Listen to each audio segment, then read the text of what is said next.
So I'm Lynda Call. I'm finishing my 5th year of teaching. All of my 5 years have been here at Deming Cesar Chavez Charter High School. And the way I got here was I was led here throughout my life to get to this point where I am right now. So I was putting out my feelers and I saw the advertisement for Deming Cesar Chavez Charter High School, and it said in their mission statement that they give the students resources to make all of their dreams come true. And I was like, this is the school for me. And I bugged and bugged and bugged and called, and I finally got an interview, and they hired me on the spot.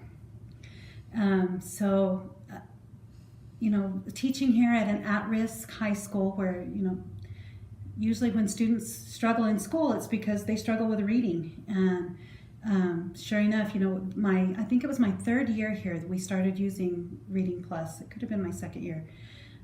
We were dabbling in Reading Plus. We weren't really, we didn't know enough about it to really do it with fidelity. But we realized that, through the assessments, that our students had an average of a 4th grade reading level. And here we are in high school trying to access high school text, reading at a 4th grade level. It was not working well for them. So it was time for me to get my master's degree because I like more money. And I thought, well, what am I going to get my master's in? I mean, the possibilities are endless. You could get it in anything.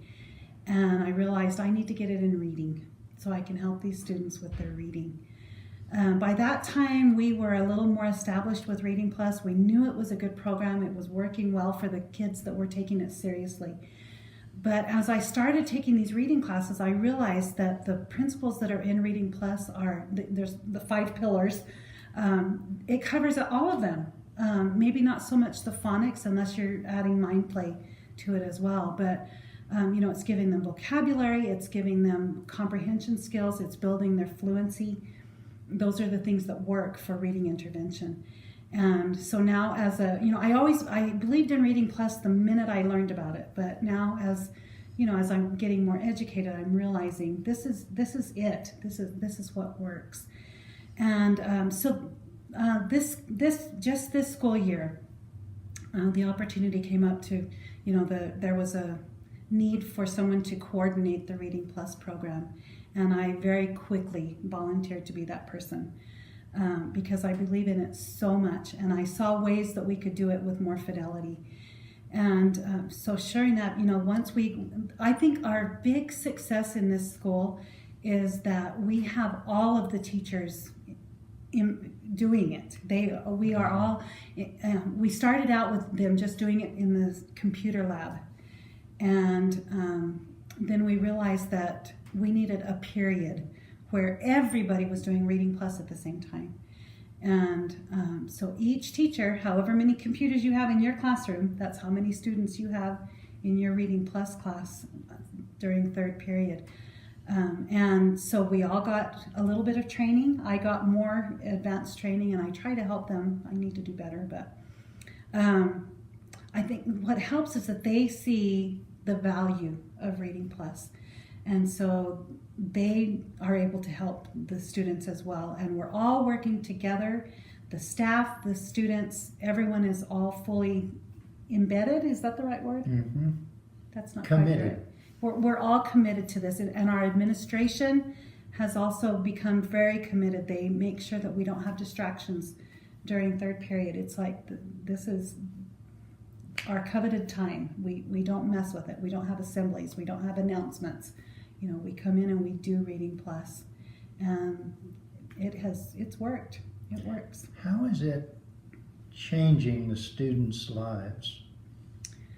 Oh man, there's one student from last year that is like my poster child of that. He was very resistant to Reading Plus because he couldn't read. He read at a 2nd grade level. And so I realized he was a senior in high school, and I realized he needs to learn how to read more than he needs to learn nouns and verbs and Shakespeare and whatever else I'm doing in my English classroom. So I gave him the option to use Reading Plus. He would get credit for English 4 by doing Reading Plus, and he said that he would do that. And of course there was, he had to, we have a certain grading system that we use where if they finish all of their stories, we take their percentage, we give them extra points for doing extra stories, we take points away if they didn't do stories, and that's how we do our grading system. And so I said, you'll get a weekly grade, and that weekly grade, well, if it averages out to a passing grade at the end of the year, then you get your credit. If it doesn't, then you don't. And he did, he took it seriously. He wanted to graduate, and he wanted that English 4 credit. So he was faithful with Reading Plus. And at first, I had to kind of nag him a little bit. I would look at his grade for the week, and I would say, look, you're not getting it done. You need to do better. You need to do 2 more stories this week. And I was nagging him all the time. And all of a sudden, we call that encouraging. Encouraging. I was encouraging him throughout the week to finish his stories. Well, along about November, probably, I realized that I wasn't having to nag him anymore. That I would look at his progress through the week, and he was doing it himself without me having to encourage. Independent work. Yes.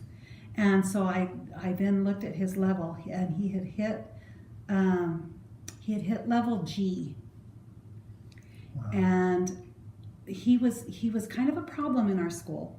You would see him in the halls a lot. He wouldn't go to class. You'd find him outside. But what I found was once he hit that level G in November, which is 7th grade level. 7th grade level, we didn't see him in the halls anymore. All of the teachers started commenting on how he was producing in the classroom now. Really? He became a whole different kid. Just to talk to him one-on-one, he was just different. And so I asked him, you're so different? Why are you different? And he said, I realized I'm not dumb. I can learn. It made all the difference in the world to him. And we have another student this year that the same thing happened with her. She, when they start in 1st or 2nd grade, realizing that their peers are learning and they're not, because they don't associate it with the fact that I can't read. They just know their peers are learning and they are not.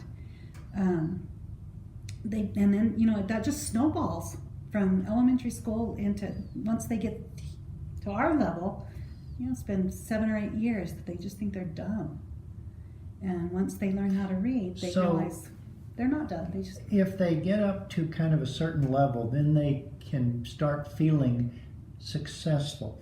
And for him, it was about 7th grade level. That's about what I'm seeing with okay, so you're seeing that overall in high school for your high school kids. Yes. And do you have others, say 9th graders, that are hitting that? And also, tell us a little bit about hitting the wall as they get further and further up. How do you deal with that? Okay. Yeah, we definitely see once they get through that fluency level and it's starting to hit their proficiency level, they don't like to do it anymore. It's hard. It's hard for them now. They're not reading for pleasure anymore. and the stories get more difficult as well, and longer passages. With bigger vocabulary. With bigger vocabulary that they don't know. So this has been a concerted effort for us to help them realize the purpose of Reading Plus. The purpose of Reading Plus is not to entertain you. You're not reading these stories for entertainment. Hopefully it is entertaining to you, but you are building your fluency. You're building your comprehension. That's the purpose. And if you get entertained along the way, that's great. But one thing that I tell them a lot, and it's almost a compromise to my teaching philosophy, but I remind them that those passages that they get on state testing, they're long, certainly not things that they're interested in. And so you're building I like to compare it to a distance runner. So if you're going to do the 3 mile, your first day of track practice, you're probably going to be able to, maybe you can do a lap. If you're in better shape, maybe more, but you certainly aren't going to be fast at doing the 3 mile your first day of track practice. Well, if you keep just doing that 1 lap every day in practice, you're never going to get to where you're able to run that 3 mile successfully in a competition. Mm-hmm. And so you have to just keep pushing yourself. You have to build and you have to build and build and build. And you're building your stamina. And so once you're able to, right now, I have a lot of students right now during this time of the year where I see them as they're choosing their stories. They're trying to find the shortest story. Mm-hmm. Instead of finding something they're interested in, they're trying to find the shortest story. And I tell them that's counterproductive to what Reading Plus is going to do for you. You need to find the ones that you're interested in so that you'll keep reading and just stick with it. You're building your stamina. So that has worked for us to. So if they've kind of hit the wall, you just encourage them to keep going. Yes. Keep going. Push through it. I use that phrase a lot. You have to push through it. Okay. It's hard right now, but you have to push through it. They get really discouraged when they really hate when they get the first half of the combo and then they mess up and they have to start that combo over again. Yes. They really hate that. And I tell them, so now you have to read 2 stories to get a combo. Look at the experience you're going to get from that. Make it a benefit. Yeah. If all you did was get 80s and higher, you're still not building your stamina. You're going through it too fast. And so failure leads to success. You start over again, you start that combo over, and now you have 2 stories under your belt. So you're teaching them some resiliency Yes. in life, not Yes. just reading. Yes.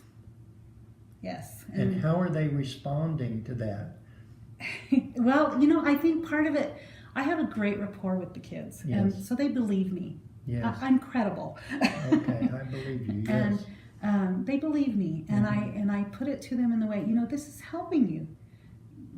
We're not doing this to punish you. We are doing this because reading is important in life, not just in school. This is not just for a grade. You do get a grade for Reading Plus, but this is not just for a grade. You need to be able to read when you get out of high school. Lifelong learning depends on you being able to read. So. Wow. Now, what would you tell somebody, or I know you'd say it works, but to a superintendent, would you say anything else that in your experience, there's a reason that Reading Plus is, say, better than other things you've tried or you know about? Yes, and I know a lot. I know a lot of reading programs. I have investigated, I took corrective reading classes, and that's what we did. Mm-hmm. We analyzed for cost, for results, and of course when you read results, you're reading whatever that, they do their own studies, and so you're not sure. And I approached Reading Plus in the same way, Mm-hmm. What is the cost versus the results? That's what you want. And especially when you're talking to a superintendent. Yes. That's what they're going to want. Is it Cost worth our benefit. money? Cost Yes. benefit. Is it going to be worth it? What I see with Reading Plus is academically, if you know what works with reading intervention, Reading Plus has everything you need. Unless